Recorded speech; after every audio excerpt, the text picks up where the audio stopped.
we've seen in our politics this sense that there is something at stake in political debates now that seems far greater, much more existential, even cosmic than just policy debates, right? So my question was, okay, that human religious impulse, it's no longer in such a reliable way landing in the pews.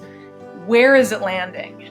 Though I think that looking at the relationship between charismatic leaders and followers is one lens into what's happened to that impulse as Western society has secularized.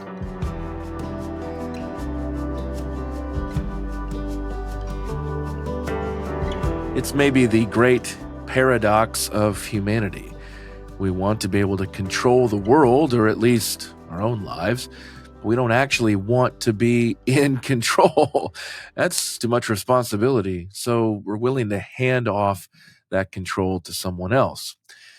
Well, Molly Worthen explores that paradox through the lens of charisma in her new book, Spellbound, How Charisma Shaped American History from the Puritans to Donald Trump, published by Forum Books.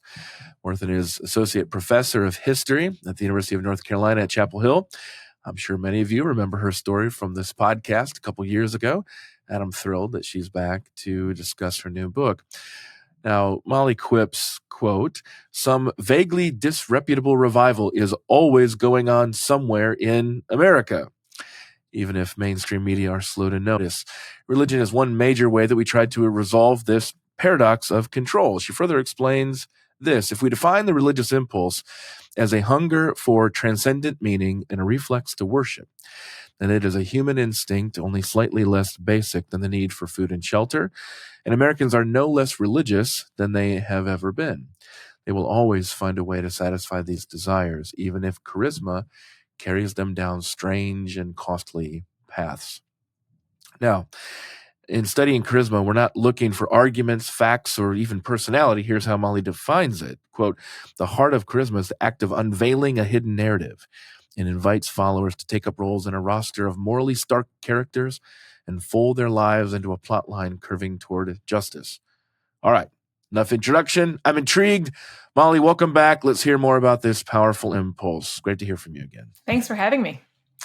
All right, well, let's start with an update. How are you? What's life look like for you these days? It's good.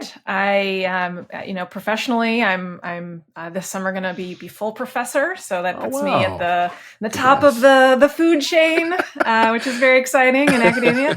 I'm still a member of the same church that I was part of when we first spoke, Summit Church, based in Raleigh, campuses all over the Triangle. This semester, you have good Christian community there? Yeah. I think that the picture is, I think when we spoke last, I expressed a desire for more relationships with Christians, and certainly that's come to pass. And I am this semester co-leading a Bible study for the first time, which is really great. I love it. As with all teaching, it's the way I find I learn the most, is being actually responsible for helping other people wrestle with a text. And I'm really enjoying that. I think that the many non-believers I'm close to, which is, most of my world still, have kind of, I've been a Christian now for 2.5 years. The sky didn't fall. I'm still like a normal person. I think they're mostly persuaded I'm not in a cult. So all that is positive. Mostly persuaded. Mostly. You're right. Mostly is probably a good caveat. Well, very good. People are eager to hear that. I can't tell you how many people after the last interview reached out saying, "I sent Molly an email and I said, I'll be her friend." It turns out when you tell the evangelical internet that you've become an evangelical and you want friends, a lot of them write you. It was really the outpouring of affection and support and encouragement was really mind-boggling. I was so grateful. Okay, you're grateful for it. I thought it was pretty sweet. People just took it very genuine. They connected with you in that interview, just like I did hearing that story, and just wanted to reach out and let you know that you're not alone and encourage you. I mean, my favorite was one guy who sent me this 5-volume collection of Charles Spurgeon sermons. Like he just, I don't know who he is. It's like some guy in Alabama. That was awesome. Well, believe it or not, from this guy in Alabama, my copy of those exact same sermons are still on my shelf. So they weren't mine. I didn't drop them. Okay, it wasn't you. Wasn't you. Was your cousin from the same place? Must have been one of my many, many cousins here in the great state of Alabama. Let's talk about Spellbound, and we'll go back and we'll weave through some of these other questions. You must have been writing this book before and after your conversion, right? Absolutely. I was about 2/3 of the way through writing the first big draft when I got interrupted. That's a good way to put it. Notice any ways that your faith has affected your scholarship before and after?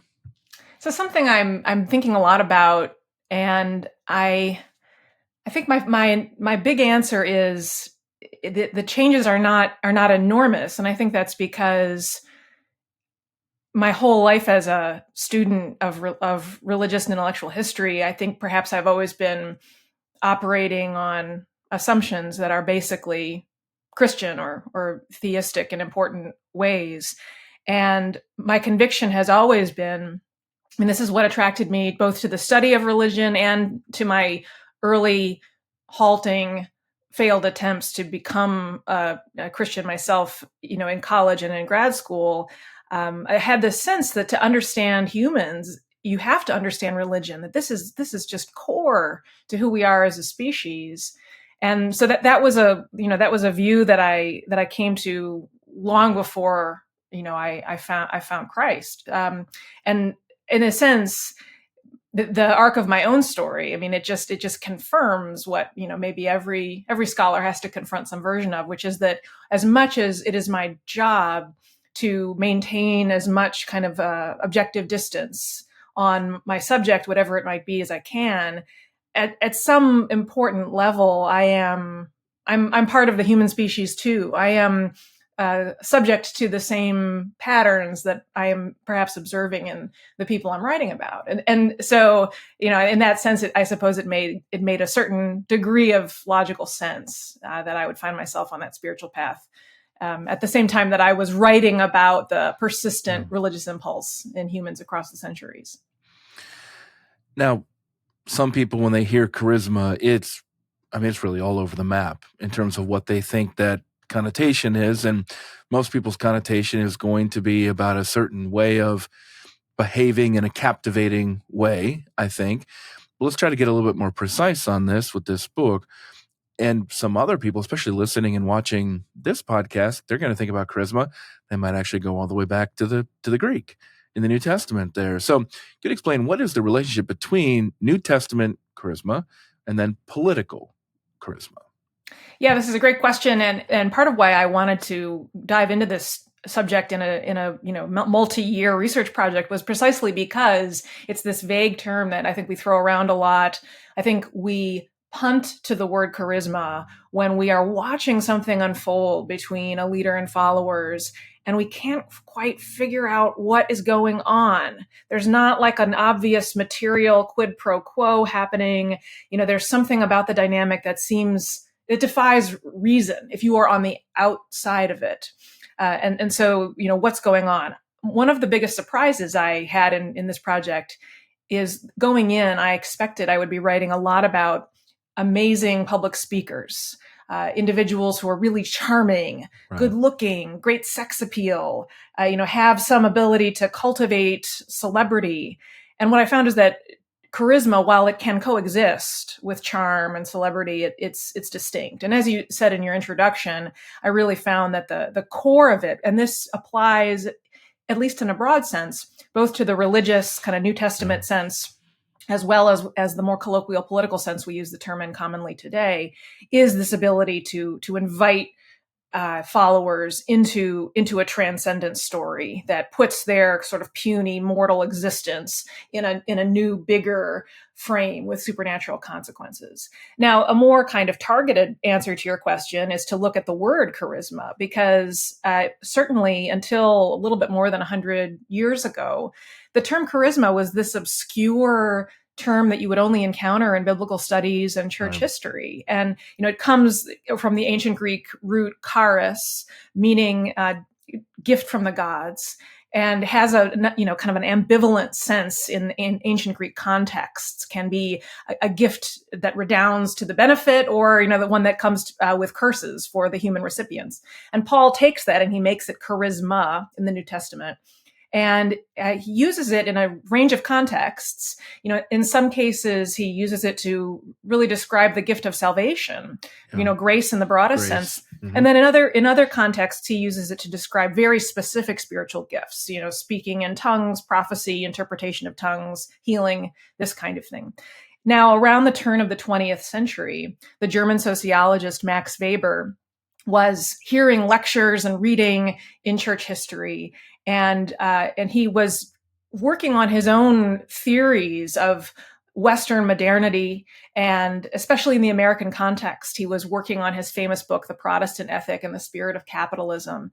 And he was really interested in the persistent human hunger for divine assurance and how the Puritan theology gets kind of translated into worldly aspirations and, what he maps out as capitalism. And he decided to borrow the term charisma from his colleagues in church history, and essentially suggest to this new burgeoning discipline of secular social scientists that this term is still useful for describing the relationship between leaders and followers that is premised on some supernatural quality or feat that the leader claims to be able to execute, and a kind of bargain that he strikes with his followers, that he can demonstrate that he is the messenger sent by the gods. Now Weber was trying to make sense of a range of contexts. He was, he writes about, some particular leaders in the context of Austrian politics at this time, as well as someone like Joseph Smith, the founder of the Mormon Church.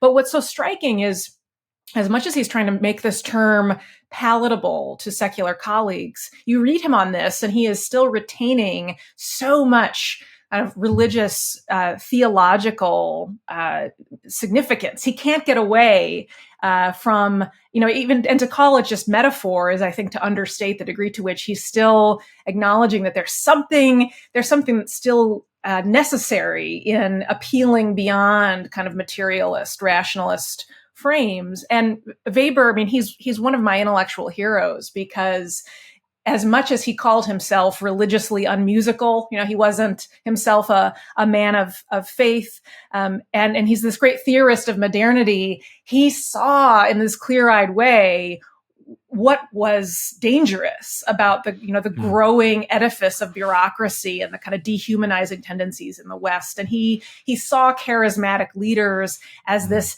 unpredictable sort of X factor that would, occasionally break through what he called the iron cage of modernity. And so it's through, the kind of translation of Weber's scholarship, and then, the American English-speaking scholars begin to sprinkle the word, in our discourse. Journalists are using it by the 1960s. And here we are throwing it around, with this vague sense that it means a magnetic leader's got some power over followers.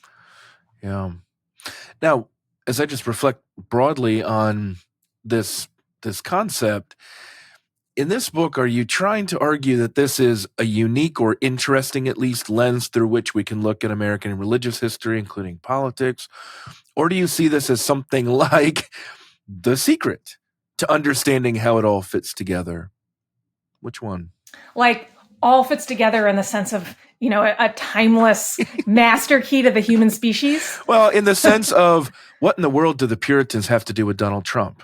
Yeah, well, that's what I mean. Okay, it's very much a book about America, and so I'm not, I would never suggest that the charismatic types that I map, and their kind of rise and fall in cultural effectiveness over these 400 years that I cover, that they would translate in a seamless way to other cultural contexts. I'm really interested in America as a kind of proving ground for certain impulses that really come out of the Reformation.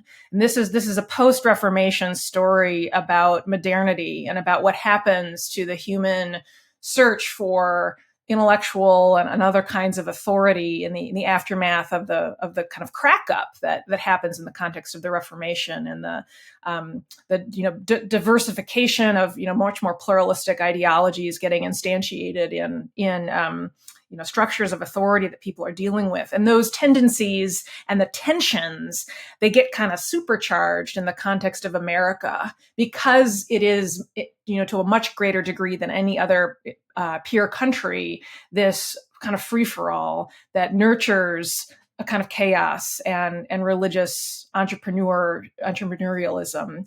But I suppose one of the driving questions for me going into this research project was the sense that the usual tools that scholars of religion and journalists interested in religion have used for generations to try to keep track of what people think and how their religious ideas interact with how they live their lives was playing out. Because we've seen, of course, the poll data has gotten more complicated in the past year or two, but I mean, for the past generation, every poll suggests, right, that a greater number of Americans are disaffiliating with traditional organized religion. They're not, going to church as often, right? And yet at the same time, we know that the majority of Americans continue to pray regularly, that, almost 90% of them say that they believe in at least one New Age belief, right? Like karma, reincarnation, telepathy.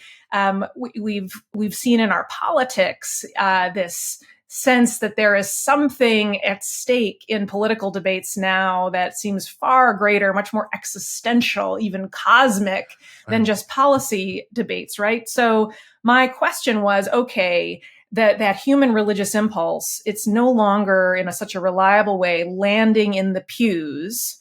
Where is it landing? Now, I think that looking at the relationship between charismatic leaders and followers is not the only, it's not the master key, but it's one lens into what's happened to that impulse as Western society has secularized. Yeah, one of the major argument they have in this book, what scholars call secularization, you contend, primarily a story about traditional institutions losing influence over individuals. As you clarify, then, this is not a collapse of Westerners' spiritual needs. Exactly. Yeah, big argument there in the book.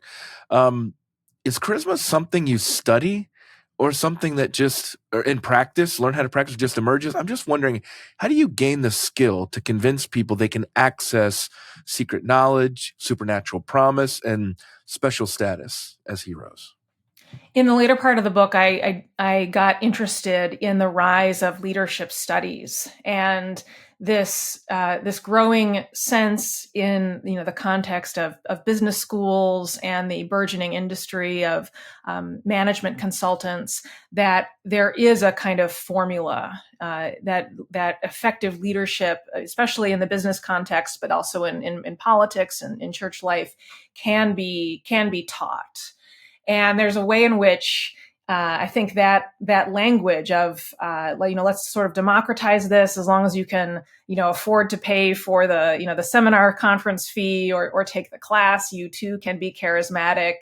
I think it is a bit of a false story, because it suggests a kind of leveling and democratization that I don't think really lines up with what really was happening in corporate America or in our institutions at this time. That said, I suppose one of the major lessons for me in doing this research is that if the heart of charisma is being able to identify kind of communities in your surrounding context who are getting left out of the kind of dominant narratives, and to identify the driving anxieties and the worries that people are wrestling with, and then to tell a new story about what is real, and to suggest to people a new way of understanding reality and their own roles in the path from where we are now to some distant source of meaning, then the answer to your question is, to some extent, yes, a close study of context that reveals those things can absolutely give an aspiring leader a roadmap. And, I want to stress too, my view is that charisma is morally neutral, right? I think we often kind of have this, nefarious or in some way negative association with that term. We think of it as manipulation. Exactly. Or an expression of populism. So it could be juxtaposed against elitism or against expertise if you have that approach. Yeah. Yes. Yeah, absolutely. And it very much can be, a kind of acid as a force, dissolving things that we value. But you can find it, and this is true in the narrative I lay out. You can find charisma in Hitler, and you can find it in Martin Luther King. Right. So it is not in itself a moral evil. It's a kind of authority that can exist separate from institutional power or military force or authority that comes from tradition and hierarchy. And it's premised on this special relationship between leaders and followers that can allow a kind of end run around institutions of power. But I think where it slides into moral hazards is commonly when it comes into alliance with these other forms of force. So that's something that the historian has to kind of tease apart. Well, I guess that's part of the question. What's the difference between charisma and demagoguery? In I wrote a fun chapter about the kind of 1920s and 1930s and the context of Franklin Delano Roosevelt and his efforts to fend off challenges, especially from Huey Long, the former governor of Louisiana, then senator. And I write too about Aimee Semple McPherson and the kind of cauldron of Pentecostal revivalism at this time. And one thing that stood out to me as I was going through the primary sources about Huey Long and also about FDR, reading takedowns by his critics, his rival Al Smith and conservative journalists, I came away thinking, well, to some extent, one man's charismatic leader is another man's demagogue, right? I mean, the to call someone a demagogue is to observe, perhaps, that a particular kind of charismatic relationship. I call the dominant type in that era the agitator, and it is this particular anti-institutional stance that derives authority from a particular kind of attack on established institutions. But if you are within that, if you are persuaded that Huey Long's account of the raw deal that the bigwigs and the fat cats are providing the American people is the true picture of reality, then he is no demagogue. I mean, as one of his followers wrote in a letter, he is like Jesus, right? Like this is the kind of language that you encounter, reading about Huey Long and people who resonate in that way. Right. Well, let's jump straight from you. You mentioned Aimee Semple McPherson. You mentioned Huey Long in there. This starts in your account with Anne Hutchinson, starts in the Puritan era. Do you personally admire any of the figures discussed in your book? Wow. It's so, I mean, you ask that and it strikes me as a question that should have been obvious to me. But it wasn't.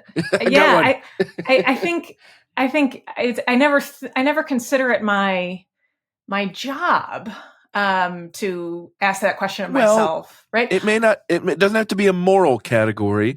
Let's broaden it out. It can also just be somebody who's just really interesting. A lot of interesting people in here. Anne Hutchinson is pretty darn interesting. Absolutely. Yeah. And I mean, as I'm pondering your question, I'm realizing that I tend to be personally drawn to the kind of characters on the edge of the story. We're trying to make sense of it, like Max Weber, right? Like that's cool. But that's cool. There's a great deal to admire in Anne Hutchinson, who caused so much consternation for the magistrates and clergy of Massachusetts Bay in the 1630s. I do think that some of the ways in which that admiration comes out in kind of modern popular culture is based on misunderstandings that, she was some kind of proto-feminist or, great free speech advocate. She doesn't fit into any of the boxes that I think we would like to put her in today. She's not a conservative or a progressive in the ways that we would look at that, because the views she held would not be held by people who describe themselves as progressive later. Yet at the same time, she clearly was upending the system, in ways that would become quintessentially American. That's right. I mean, she's in some ways she's a prototype. I think so. I mean, and she's also, if you zoom out and you consider her in the context of kind of a transatlantic picture and the religious landscape that is developing in the British Isles at this time, especially just a few years later in the context of the English Civil War, you see that she's not an outlier. No, in her core insight that Christianity, of course, is built on a set of interlocking paradoxes.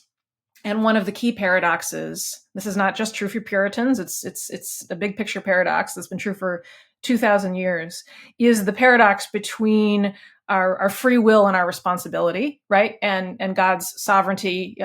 Puritans would say, Reform folks would say, the high view of election, right? And the Puritan town fathers saw that to really make this young, vulnerable, fragile community function, to get people to accept their roles in this community and a sense of responsibility, then they had to press on that paradox a little bit and emphasize, okay, yes, God ultimately has chosen whether, you are elect or damned from the beginning of time, but you can do certain things to prepare yourself, for that moment when, you feel, his tap on your shoulder. And if you are truly one of the elect, your life ought to demonstrate it. Anne Hutchinson saw that this paradox was deeply uncomfortable, and that there was a hunger for more direct information, a direct line to the Holy Spirit, confirming divine assurance. And you asked about the through line from Anne Hutchinson to Donald Trump. And I do think that what the Puritans articulate as that desire for divine assurance, that desire to know in some certain way that I am chosen, I am part of this bigger story. And with that comes simultaneously a sense of empowerment. Like I am part of this divine vanguard, and yet also comfort. God has taken care of this. Ultimately, I will see justice no matter what I'm suffering in this time. That the Puritans call it divine assurance, and maybe the language changes, but that is this persistent human desire. So as much as we want to stress all of the ruptures and discontinuities between our own era of smartphones and social media and all of this and the context of the 17th century, I just don't think humans have changed quite as much, right, as we sometimes flatter ourselves when we say we are modern, and Hutchinson wasn't. Well, Molly, this is your third major book. Did you just describe your through line in all of your works? That intellectual paradox, essentially? I think I've always been preoccupied with questions of intellectual authority. Yeah. And how do people find a path through modernity? I'm someone who just sort of bumbles into things. I don't have, a grand plan. But when I look back over the biography I wrote of a diplomat turned professor and my own kind of wrestling through higher education, was my first book, last book, Apostles of Reason, and then this one, you're right, that is a common thread. Well, it's an interesting one. I just think all of your works explore the different intellectual paradoxes that we have to navigate in the discontinuities and continuities of the progress of history. So the continuities in terms of we're still human beings, but the discontinuities in terms of like the conditions of modernity do change in some substantial ways. I think you probably already answered this question as well, but in your previous answer, but can you explain why President Trump seems to get along so well with Pentecostal pastors, such as Paula White? Yeah, this is really interesting. And it's been, and this is probably true for you too, for the past 10 years. Like, I just, it's the question I'm asked most frequently. Explain Trump's relationship to religious Americans in general, and then this particular subculture has gotten more attention lately.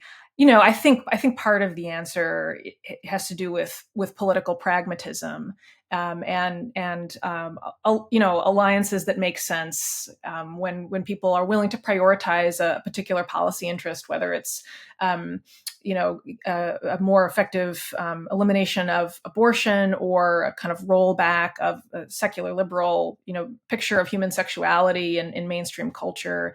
And then that means a certain willingness to look aside and ignore bigger worldview differences. But I think there's more going on here with Trump and his relationship with charismatic Christians. First of all, it's worth remembering that, while I think it's a stretch to describe the president as an Orthodox Christian in any recognizable sense, he grew up attending Norman Vincent Peale's Marble Collegiate Church in New York, right? Peale was the grandfather of American prosperity gospel. And the more I study American religious history, the more I think that prosperity gospel, kind of new thought, you can think or pray the reality you want into existence. Your personal material success is about aligning yourself with the energies of the universe. This kind of amorphous tradition that goes back at least to the early 19th century, it's one of, if not the dominant American spiritual traditions, like it or not. And it is Trump's native theological language in a sense. Right. And while, one can only speculate on his true heart views when it comes to Jesus, I think it's pretty clear that he has a great deal of heartfelt faith in his power to speak reality into existence in a way that resonates with this long-standing pattern in American thinking. That's broader than the independent charismatic pastors he has formed alliances with. I think that story, the Paula White story, and that kind of network of charismatic pastors and evangelists is one of, I think, political and cultural navigation on both sides. I think Trump correctly saw, if we put ourselves back in 2015, when the evangelical establishment was largely still quite skeptical of him, he saw there were these other actors who had enormous numbers behind them in terms of people listening to their media ministries and attending their churches. He was aware of Paula White as early as 2002. He saw her TV show. He liked her shtick and her, she does fit into a certain type that he's, populated his administration with, right? Yeah, and sure. So he called her up, and they had a relationship, from long before he was a kind of serious political contender. Although you can go back and watch, his appearances on Oprah, Larry King Live in the 90s and hear him speculating about running for president. So this has been on his mind for a long time. And I think on the other side, independent charismatic pastors, I think, felt that they were on the outside, and here was someone inviting them to the table in a way that was very attractive. But there is, in, I think, independent charismatic theology, there's a way in which this very high view of Holy Spirit power, which is biblical. It can be kind of untethered from the discipline of tradition and ecclesiological institutions. And sometimes it gets kind of woven into a very vivid apocalyptic sense of expectation. And part of me listens to these independent charismatic preachers and thinks, this is a useful correction and lesson for those Christians, and there are many of us, who are inclined to kind of domesticate the radical things that you read about the Holy Spirit and what Jesus says we can ask for in the gospel. On the other hand, there's this pressing danger of human hubris getting tied up in this confidence of, Holy Spirit expectation. And I think that's one that, when it gets kind of weaponized in a political context, can really be quite dangerous. Lots to chew on there just in that answer, but more broadly in this book, the book is Spellbound, How Charisma Shaped American History from the Puritans to Donald Trump. It's new from Forum Books. Molly, I have one last question for you. This line for your book sounds familiar. Quote, "The best way to understand people is to examine the idols they worship and the stories they tell themselves." End quote. It's the last line in your book. Why'd you want readers to end there?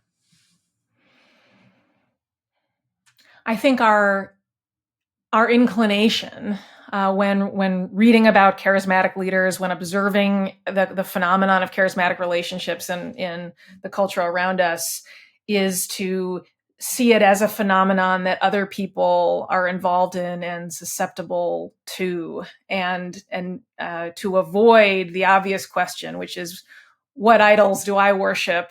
Which figures perhaps have outsized, hazardous authority over my life?